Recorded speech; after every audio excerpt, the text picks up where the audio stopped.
back with you here from Guitar Work. Welcome back. This is lead fills. A lot of questions about those little fancy things we can do in between the straight ahead chords, those little noodles, whatever you want to call them, that really make things more interesting. If you're doing campfire stuff, a lot of songs, I'll focus today on G, C, and D and what we can do, some of the things we can do in between those. Hey, go get the sheets here from this sheet here. It's got some tab on it, some strumming instruction on that. If you go to patreon.com/guitar@work, you can grab that sheet. I think you'll find you get through it a whole lot easier if you have it. Hey, and thanks for coming back and subscribing and all that. A lot of thumbs up, and I really appreciate that. It helps a lot on this end. And your comments and suggestions have been great, most of them anyway, so I appreciate that and keep those coming. I have no capo on here, as you can see. We're going to back it up here. These, if we're in the key of G, these fills are going to be coming something called G pentatonic major. G pentatonic major. I'll play it very slowly in case you don't know it. 3rd fret there on the low E, open A, 2nd fret on the A, 2nd fret of the D, open 2nd fret of the D, I should say, and then open G, and 2nd fret of the G, open B, 3rd fret on the B, and open on the high E, and 3rd fret on the G. Let me go backwards. 3, 0, 3, 0, 2, 0, 2, 0, 2, 0, and then finally landing on that 3rd fret, which is the G note itself. Those are where these notes are drawn from. It is important to know that scale. You could just do the fills themselves, those little guys right there, but it's important to know where they come from in case you get into trouble and you have to improvise a little bit. At least you have some footing there. You can't play a bad note in there, so you can wing it until you get your footing back. I'm going to use this big kid G, as I call it. Big kid G, 3-finger G. It will also work if you're playing that 4-finger G, so you take your pick, doesn't really matter. You're going to see written there, G, you're going to see down, up, down, up, down, up. Now we're going to count that. It's important to know when you have to abandon ship on the chord in favor of playing that lead part, of that lead fill, I should say. So that is counted this way on the strumming. 1 and 2 and 3. And now we abandon ship, and these 3 notes in the fill, they're a triplet. So if I go triplet, triplet, that's 0, 2, hammered. You see a little slur marker over top with an H. That's hammered this open to the 2nd fret of D string, and then open G, like that. And in time, that's 1 and 2 and 3 and there we go. Now I'm going to land on the C chord and isolate the bass note. So that's the 3rd fret. You'll see a 3 written there in that C bar. 3 meaning the 3rd fret of the A string. I'm going to isolate him, and followed by up, down, up, down, up, down, up on the C. So here it is, the whole thing slowly. 3, 4, G, 1 and 2 and 3 and that C and 2 and 3 and 4 and let me do that again. Here's G, 3, 4, 1 and 2 and 3. Here we go. So it's 3 and 2 and 3 and 4 and now the upstroke, the first upstroke in the C bar, you could forego that and just start on the next downstroke. If you're playing something really up tempo, 1, 2, 3. It might be nicer to leave that little hole in there instead of 1, 2, 3. Like that. So totally up to you, just as long as you remain intact rhythmically. And so I don't forget to mention it. Notice right hand here when you're strumming. No rest, just your primary rest right there. 1, 2, and 3, and when I go for the fill, I lock that right hand down. Otherwise, I would forever be missing strings. Lock them down in my happy place there, and you can usually hit the right string. Because you're having to go from a wild, flailing strum, 1 and 2 and 3, and now rest. And then you're not resting to the C when you're strumming. Okay, so slowly in time, looking at that, no rest in the strum, 1 and 2 and 3, going for the rest here. Off comes the rest for the strum. 3 and 1, 2 and 3. 1, 2 and 3 and G, 1, 2 and 3 and 2. Well, that wasn't great. And G, 1 and 2 and 3 and there we go. 2 and 3 and 4 and that's number 1. And if you miss a string, if you get off on the wrong foot, it can be difficult to recover. You may as well just run back to the strum and pretend it never happened. Cool. That's going from G to C. In any song, throw it in, and just don't overdo it. Don't pollute things to the point where the singer might get mad at you for stepping on he or she.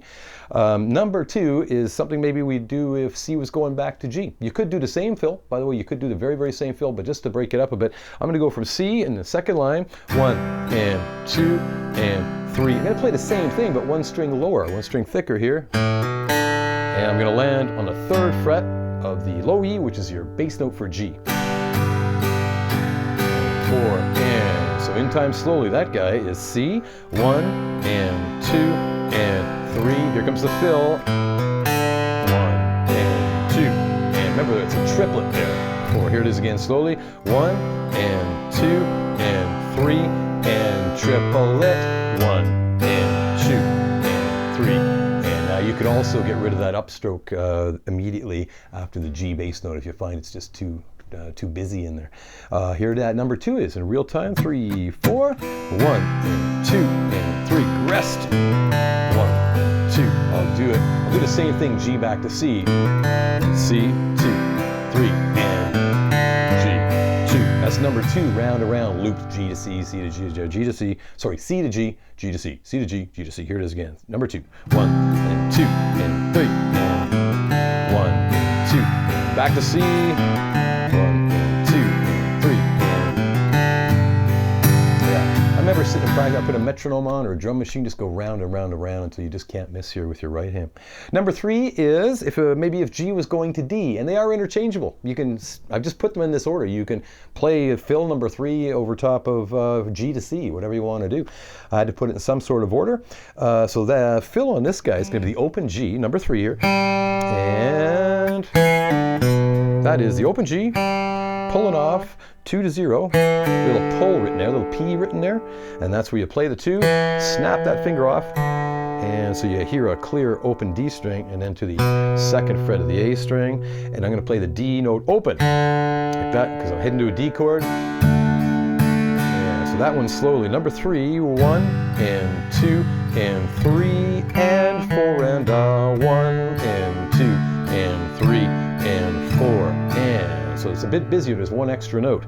So that would be an 8th note followed by a triplet. If that means nothing to you, listen to me count it out here. 1 and 2 and 3 and 4 and 1 and 2 and 3. And as always, we can get rid of that first upstroke after the D if you just find it's too busy. Real time, number 3, G to D. 3, 4, 1 and 2 and 3 and 4 and 1 and 2 and 3. I'll do it again. G, 1 and 2 and 3 and 4 and 1 and 2 and 3. I like that one. Number 4 coming at you if D was going back to G, or they are interchangeable. Any other chord you might be heading to, G, C, or D in this case. D, 1 and 2 and 3. Back to the G. Now, what is that? That fill in number 4 is open G, pulling off the G string here, 2nd fret to open, and then playing the open D. And now heading to the 3rd fret of that low E to capture the G bass note there. So here's number 4, slowly in time. 3, 4, and a 1, and 2, and 3. 1, and 2, and 3. Here it is again. D coming, and a 1, and 2, and 3. Never go get your rest there, so you nail it. Number 4. Hey, number 5 is a walk-up when G goes to C. You hear this so often. Many styles of music, be it country, rock stuff, whatever you might be playing. It's a walk, and again, the hardest part, it seems that, and I had this trouble too, is when do you stop strumming?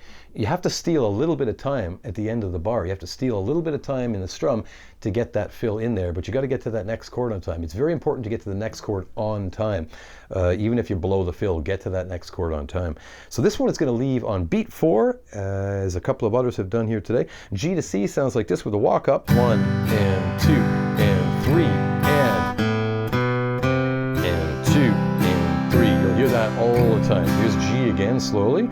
1 and 2 and 3 and. Now beat 4 is an open A string. The and of 4, 2nd fret on the A string, and beat 1 of the next bar is that 3. I don't have my fingers down on the C yet, but I better get them there because there's an upstroke coming there. You could land completely on the C and play that note.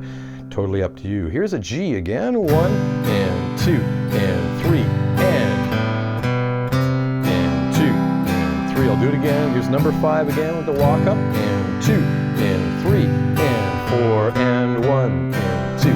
Remember, you're going to get that rest. So important to get that. Otherwise, you'll be doing this too, and you're gonna have to go. it's all going to come from the elbow, and you're not going to get that detail that you want. So that sounds pretty cool with the walk-up. 1 and 2 and 3 and definitely. There's a way you might fatten that up if you're playing a song that's a medium tempo or a slower song. You could add an open G in between the fill, the notes in the fill. So instead of just 0, 2, 3, like that, it's going to be open, then open G, 2nd fret, open G. So all I've done is put an open G string in between the 0 and the 2 that you're seeing there on the last line. And that will keep the 8th note alive, so it won't sound like 1 and 2 and 3 and there's a big hole there, right? So if I go 1 and 2, here it comes, 2, let me slow that down, 1 and 2 and 3 and that's a better tempo, yeah? And 3, here's a G again, 1 and 2 and 3 and you can't, 4 and 4 and 1 and 2 and 3, here's a G again and a 1 and 2 and 3 and 4 E and a 1, 4 E and a 4 E and a 1, so 1 and 2 and 3 and that's nice, open G in there. And that would be, make sure you're going down up if you're doing that fancy bit, down, up, boom. Those zeros are not written in there, but just having watched this, I'm sure you could squeak them in. Last time, number 5 with the fancy fill, 1 and 2 and 3 and 4 E and a 1 and 2. I'll do it again. G and a 1 and 2 and 3 and there we go. Ba-da, ba-da, boom. A lot of fun to play. So hey, you can mix these up. Let me tear through them here. Here's number 1, 1 and 2 and 3 and 2 and 3. Here's number 2, 1 and 2 and 3. 2 and 3. Here's number 3 coming, 1 and 2 and 3. 2. There's a D number 4 and 2 and 3. 1 and 2 and 3. Here's number 5, the walk up, 2 and 3. That was without the fancy because I'm going this fast. Fancy. That's hard to do at that tempo. I wouldn't do it at that tempo myself, but only the fancy fill on number 5 if you're going slowly, 2 and 3 and yeah. So hey, completely at your discretion. When G is going to C, throw something in, and you could again substitute these, use them, trade them with your friends, throw them in other places. They just make things a bit more interesting for sure if you just pound it out straight G, C's, and D's. A lot of requests for that. Thanks a lot, and I'll let you go there. Thanks for coming back, guys, and a thumbs up on this. Really helps me on this end. I appreciate all of that, and great to have so many people watching. I really appreciate all of your comments, suggestions. Hit that like button. That really does help, and the subscribe button. You'll have an opportunity to do that. If you hit that little bell notification, it just tells you when new videos have come out. Lots more coming. Head to patreon.com/guitarwork to grab the sheets, and we'll see you there. Thanks again. Lots more coming out. Cheers. Bye-bye now.